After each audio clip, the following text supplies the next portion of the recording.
Those of you who have been following the Independent Republic for a while will know that I am famous for many things. My predictions are rarely wrong, whether it's politics, sport, or just public relations. My common sense manifesto has been universally adopted by everyone who knows what they're doing in life. And of course, I'm known for saying you can grow concrete. Let's have a little look in case any of you have forgotten or in case you haven't seen it, which is unlikely as it has now been viewed by over 50 million times the last time I checked. Morning, Mike. Oh, hello. What are you glued to, Cameron? Just your screen, unfortunately. Unfortunately. What do you do for a living, Cameron? I'm a carpenter. A carpenter, right. So how safe is that for the climate? Well, I work with timber, which is a much more sustainable material rather than concrete. I also But you work with trees that have been cut down then, don't you? It's a sustainable building practice. How is it sustainable if you're killing trees? Because it's regenerative, you can grow trees. Right. Well, you can grow all sorts of things, can't you? Well, you can't grow concrete. You can.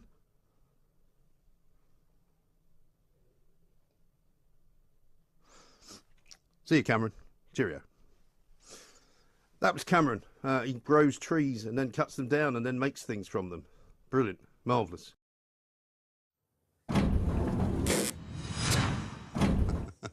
What can you say?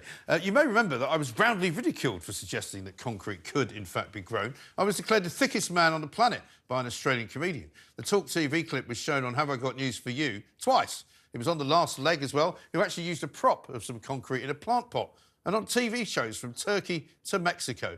In every case, it was the funniest thing on their shows, because it was and is actually funny. Of course, the humorless leftists didn't see it that way. They're still convinced that the Wally from Insulate Britain showed me up to be a complete and utter moron. But that's because they have no sense of the ridiculous, not a shred of humour in their beings. But it wasn't just funny, it was also true. And with every year that passes, it becomes even more true. As a result of the concrete episode, my family actually bought me some stock in a concrete company. And that stock price is certainly growing, thank you very much. That's one thing. But it's also been true for many years that several bioscience companies have been working on growing concrete from a variety of natural resources. This week, we have more proof that I was right. No less a newspaper than The Times and their very estimable science editor, Tom Whipple, have reported that an Australian company called MCI Carbon is working on a system of creating building materials in hours rather than decades by capturing carbon and then mixing it with minerals in a giant bubbling vat. The company says they will recreate what geology does over centuries and speed it up to a process that only takes a few minutes.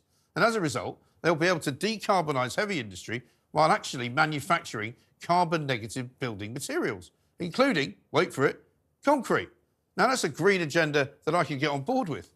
We already know about another company called Biomason, which is working on growing concrete in the same way as coral reefs reproduce. Working with Danish concrete maker IBF, they are already supplying what's called bacterial labour and manufacturing concrete tiles without heat or CO2 expulsion. In other words, they're growing it. It's always nice to be proved right, again, but of course, I knew I was right all along.